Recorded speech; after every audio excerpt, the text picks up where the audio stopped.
Hey folks, welcome back to Green Iron TV. Today, we're going to go for a nice little Jeep ride.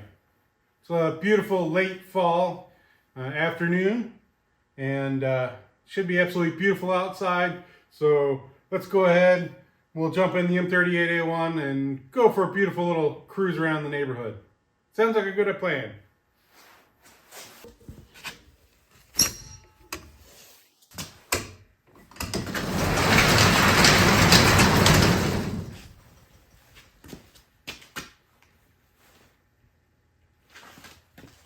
I guess Mother Nature had different plans.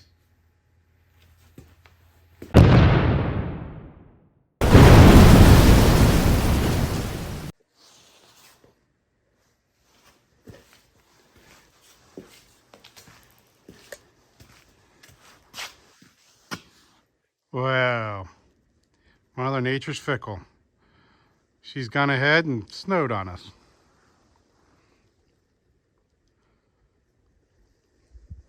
So yes, it is late fall here, and this is that time of year, unfortunately, when we start to put away all the military vehicles. Because here in Michigan, let's face it, the minute the first flake starts to hit the ground like this, the salt trucks are out in full force, and they're going to salt the heck right out of the roads. And that's the last thing we want to do, is get that out there in the vehicles and get them all covered in salt. So time to put them away for the winter. So, yep, that means it's time to put them away for the winter. And that's what we're going to do in this episode. I don't go into great lengths to winterize the vehicles. I do just a few simple basic maintenance things to keep them going and keep them set for the winter. And coming up on this episode, that's what we're going to go ahead and show you and tackle. So sit back and enjoy. And like always, give us a like, leave a comment. And if you haven't already, hit the subscribe button. We appreciate every little bit. And also, take a moment, click the link below, check out the merch store, find all the cool t-shirts, hats, sweatshirts, and cool stuff for Green Iron TV. Thanks. So the one thing we're going to do is we get ready for winter with the vehicles. And we're just going to do a little double check around on them. And make sure everything's set up for winter. You know, we don't go into a big, huge, elaborate winter prep and so forth like that. I know guys like to pull batteries and put vehicles on, you know, jack stands and all kinds of crazy stuff like that. You know, not quite. I'm not quite into all that, but I am going to go ahead. We're going to double check. We're going to make sure we're good, full on radiator fluid. Check the coloring, make sure it looks good. Make sure we're going to have that we do have coolant in there and not just straight water. And then we're also going to double check the oil. Just check, see what the oil looks like. Make sure we're full.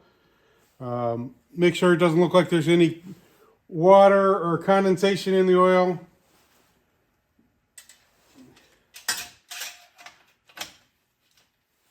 And just some simple things like that. We're going to do just some visual inspection. Make sure everything looks good.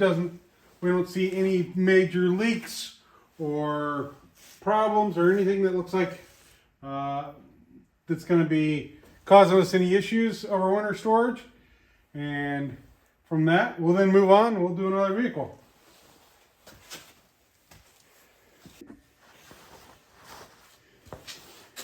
All right. Same thing on the 715.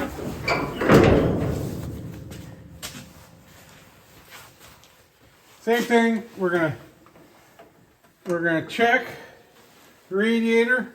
Make sure we got plenty of fluid in the radiator. Check the coloring, nice and green, which means we got plenty of coolant to it. And then we'll check the oil level. Check the oil. See what it looks like. And Looks like this truck is down just maybe half a quart, so we'll top that off, add a little fresh oil into it. The oil itself looks good. No contaminants or moisture in it. So we'll add a little oil to it and be ready to move on.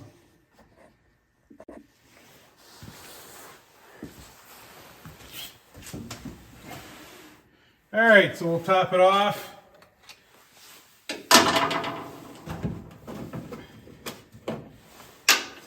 And I'm just using some simple 1040, nothing exotic in these older vehicles.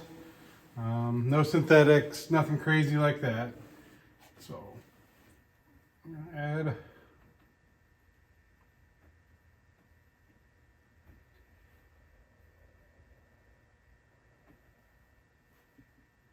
about a half quart or so.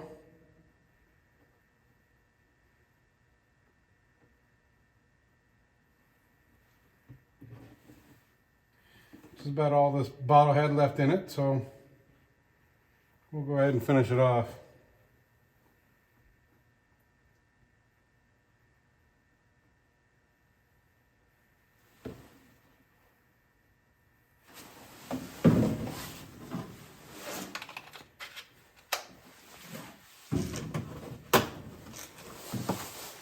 All right, that'll work for this truck. Same thing, we've done some visual.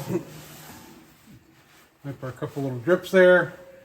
Everything looks good. We'll move on, and we're gonna go ahead and do the same thing with the ambulance, the Dodge, and the other vehicles, and basically make sure everything's all ready for winter.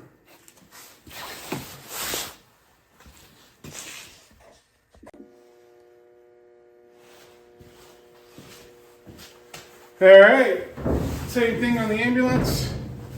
So we'll check this radiator. Nice and full, good green coloring. That means it's full of antifreeze, not pure water. Check the oil here.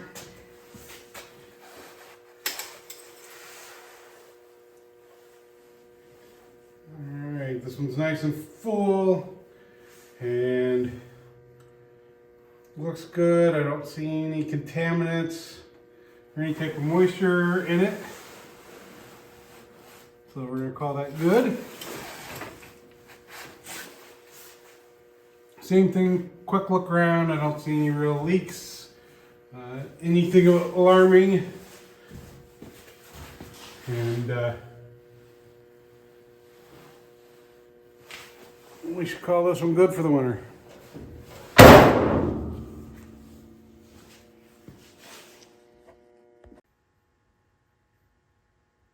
Okay, folks, that's going to pretty much wrap up things here for this episode of Green Iron TV. Like I said earlier, I'm not a big believer in going over the top for winter storage. You know, military vehicles are designed to sit static for long periods of time, to sit in reserve for long periods of time. You know, so sitting for the winter's not really going to affect them much.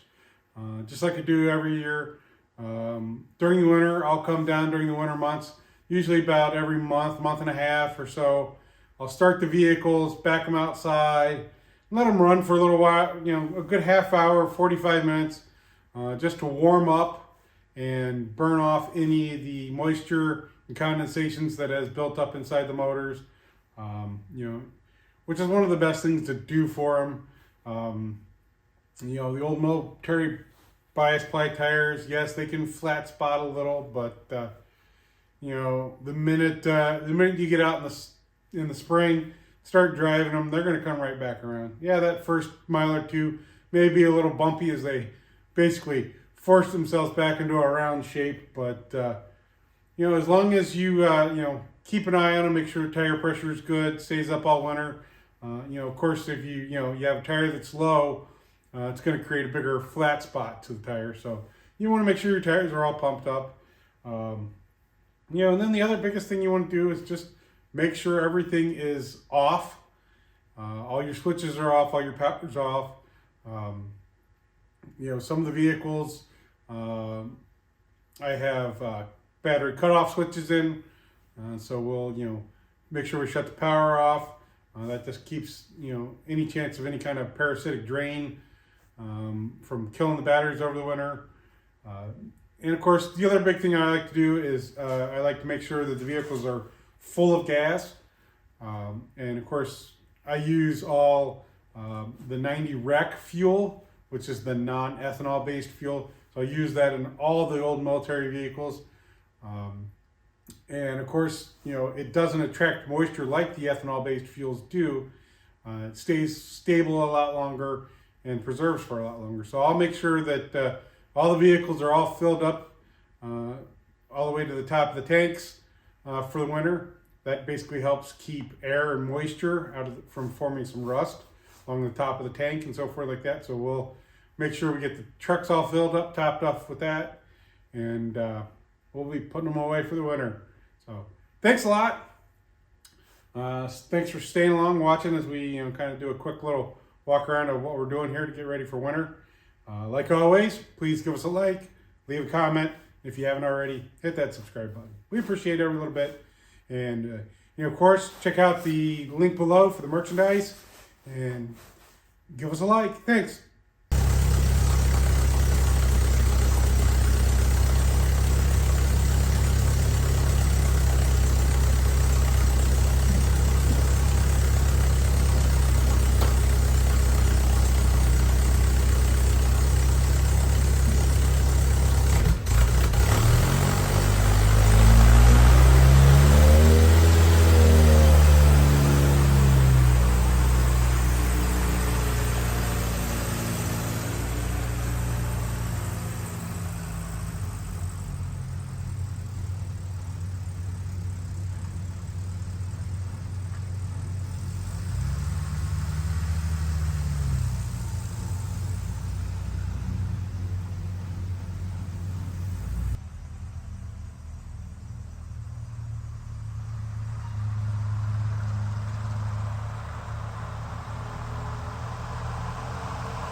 Little rearrangement in the garage.